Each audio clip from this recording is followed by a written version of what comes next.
बिस्मिल्लाहिर्रहमानिर्रहीम। अरब के एक बादशाह का दरबार लगा हुआ था। दरबार में एक अजीब और गरीब मामला फैसले के लिए पेश हुआ। एक तरफ एक अंधा फकीर खड़ा था जो कहता था कि बादशाह के सामने जो 100 दिनारों की थैली है वो उस फकीर की है जो उसने भीख मांग मांग कर जमा की है। जबकि दूसरी जानब दो ईरान से आए हुए भाई थे जिनका कहना था कि ये 100 दिनार उन्होंने अपनी दिन रात की सख्त मेहनत और ईमानदारी से गोश्त बेच कर जमा किए हैं। उस शहर का बादशाह बहुत काला और अक्लमंद था।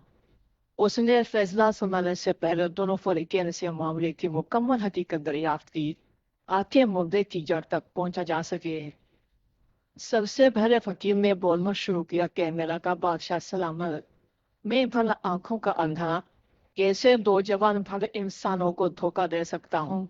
ये तो मुझे लूटने चले थे, मेरे दीनारों को अपनी मलकियत कह रहे हैं। खुदा मुझे इनके शर से बचाइए। ये सुनकर उन दोनों भाइयों में से एक ने कहा, नहीं हुजूर नहीं, यह फकीर झूठा है, अपनी मौजूरी का नाजायज फायदा उठा रहा है। हम दोनों भाई भी इसी तरह इसके धोखे में फंस गए।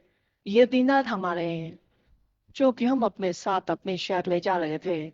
फिर उसने अपनी मुकम्मल दास्तान सुनाना शुरू कर दी। कहने लगा, जनाब हम दोनों भाई शहर ईरान में रहते हैं। हम दोनों में बड़ा प्यार और इत्तेफाक है। हम हर काम मिलजुल कर करते हैं, लेकिन हमारे हालात बदस्तूर खराब होते जा रहे थे। हमारा कपड़े का अच्छा खासा कारोबार था जो देखते ही देखते मंदे का शिकार होता चला गया और नबूत उसे खत्म करने तक पहुंच गई। और तो और मामला यहाँ तक पहुंचा कि हमें कारोबार बंद करना पड़ गया। अब हम दोनों भाई अपने गुजर बसर के लिए ईंटें पत्थर तोड़ने पर मजबूर हो गए और जो कुछ कमा लेते उससे हमारे दिन का गुजारा बहुत मुश्किल होता।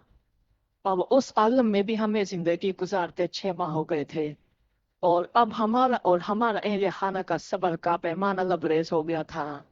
एक रोज हमारे यहाँ किसी रिश्तेदार की आमद हुई जिसने हमें मशवरा दिया कि भाई अगर शहर में रोजगार नहीं चल रहा तो किसी और शहर जाकर तलाश करके देख लो। हो सकता है प्यारों तरीके मोटी बदलने से तुम्हारी भी किस्मत बदल जाए। उसकी बात हमें बिल्कुल भली लगी। हमारी मलकियत में कुछ जमीनें थी, बस हमने अपनी जमीनों को फरोख्त किया, कुछ रकम अपने साथ ले जाने को रखी और बाकी रकम अपनी बीवी बच्चों को दे दी ताकि वो हमारे वापस लौटने तक कुछ गुजारा कर सकें। हमने अरब जाने का फैसला कर लिया। जिस शहर में हम आए हमने सुन रखा था कि यहाँ बहुत नेक दिल बादशाह हुकूमत करता है और ये कि उसकी सरपरस्ती में मुल्कत का निज़ाम बहुत बेहतरीन तरीके से चल रहा है। हम दोनों भाइयों ने इस शहर में मिलजुल कर कसाब का काम करना शुरू कर दिया और गोश्त फरोख्त करने लगे। अल्लाह पाक ने हमारे कारोबार में खूब बरकत डाली और चंद ही दिनों में हमारे हालात बदल गए। हम दोनों ने बहुत मेहनत की और अपनी दिन रात की मेहनत को जमा करना शुरू कर दिया। हमें अच्छा कमाते हुए काफी वक्त हो चुका था, लिहाजा हमने सोचा क्यों ना घर लौटना चाहिए ताकि घर वालों को जमा पूंजी सौंप आए और उनसे मुलाकात भी कर लें। बस यही सोचकर हमने अपना सामान सफर बांधा और 100 दिनार जो हमने गोश्त बेच कर जमा किए थे एक थैली में डाले और रवाना हो गए। हम चलते जा रहे थे कि शहर के बीचों बीच हमारा गुजर एक वसी कब्रिस्तान के पास से हुआ। हम वहां किसी सवारी के इंतजार में खड़े होकर इंतजार करने लगे। अभी हम खड़े ही थे कि हमारे कान में फकीर की सदा पहुंची। ये फकीर बड़ी अजीब और गरीब सदा लगा रहा था। कहता था, है कोई गरीब की मदद करने वाला, है कोई इस अंधे फकीर के हाथ पर एक सिक्का ही दे दे। मैं अपने हाथ पर बस एक सिक्का रखकर देखना चाहता हूँ। हाय मेरी किस्मत, जब मैं तंदुरुस्त था तो कैसे पैसों की रेल पैर थी। बस मैं अंधा हो गया और मेरी फूटी किस्मत, क्या मैं भीख मांगने पर मजबूर हो गया हूँ। उस फकीर ये सदा सुनकर उसके पास चले गए। मेरे भाई ने उससे पूछा, तुम ये कैसी फरियाद कर रहे हो। उसने हमें कहा, मैं क्या बताऊं, मैं जब से अंधा हुआ हूँ मैं तो सिक्कों को देख तो सकता नहीं, छूने को भी तरस गया हूँ। काश कोई मेरी हथेली पर एक सिक्का रख दे। यह सुनकर मेरे भाई ने हंसते हुए उससे कहा, जो तुम अपने हाथ पर एक सिक्का रख कर देखना चाहते हो, मैं तुम्हारे हाथ पर पूरे 100 दिनार रख देता हूँ, तुम सिक्कों को छू कर देख लो। ये कहकर मेरे भाई ने उसके हाथ पर दीनारों से भरी थैली रख दी। उस फकीर ने उस थैली को खोलकर सिक्कों को हाथ में लेना शुरू कर दिया। चंद्र में इसी मन में कुछ बोल रहा। इतने में हमारी सवारी आ गई, और हमने जाने से पहले जब उससे अपने दीनारों की थैली मांगी तो उसने कहा, कौन से दीनार? ये तो मेरे हैं, तुम खामखा मुझ पर इल्जाम लगाते हो। तुम्हें कि एक अंधे को लूटते हुए शर्म नहीं आती? बस ये कहते कहते उसने शोर मचाना शुरू कर दिया। लोग जमा हो गए और हमें आपके सामने पेश कर दिया। अब आप इंसाफ करें, यह दीनार हमारी सख्त मेहनत और हमारे अहल खाना की वाहिद उम्मीद है। बादशाह दोनों की बात सुनकर कुछ देर खामोश रहा।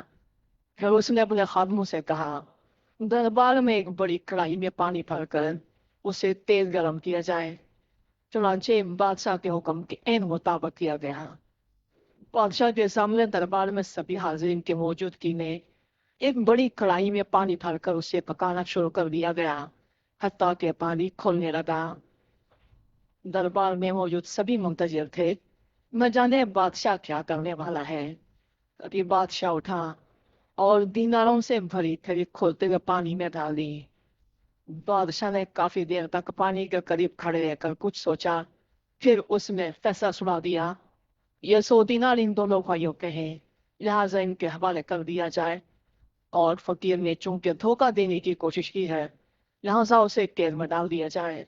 और साथ ही साथ दोनों भाइयों को हदायत की जाए कि आइंदा अपने माल को यूं अनजाने में किसी को ना सौंपें जिसको वो पहले से जानते ना हों। फैसला सुनकर सभी हाजिर हैरान रह गए। वो दोनों भाई बेहद खुश हो गए और उनके दीनार उनके हवाले कर दिए गए, जबकि फकीर को कैद कर लिया गया। सभी दरबारी हैरान थे कि हर बादशाह इस नतीजे पर कैसे पहुंचे। एक वजीर ने बादशाह से इस फैसले की हकीकत के बारे में सवाल कर लिया। बादशाह ने बताया, जब मैंने दीनार खोलते पानी में डाले, चूंकि वो कोल उन दोनों भाइयों के ये कसाब का काम करते हैं, तो ये वही सिक्के होंगे जो उनके ग्राहकों ने गोश्त खरीदने के बल देते होंगे, और ये उसी तरह लेकर इन्हें रख लेते होंगे। बस जब मैंने सिक्के खोलते हुए पानी में डाले तो कुछ ही देर में पानी के ऊपर वाली सतह पर मैंने चिकनाई देखी, जो कि गोश्त वाले हाथों की वजह से सिक्कों पर लगी हुई थी, और अब वो गर्म होने से पिघल कर ऊपर आ गई।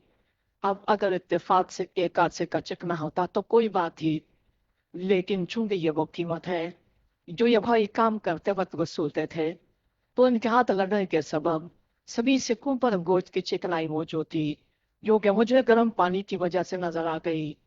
बस इस तरह मुझे पता चला कि ये सिक्के इन दोनों भाइयों के हैं जो उन्होंने गोश्त बेचकर जमा किए हैं। इस तरह इस वाक्य से नसीहत मिलने के साथ साथ उस अक्लमंद बादशाह की दानाई की एक और मिसाल भी कायम हो गई।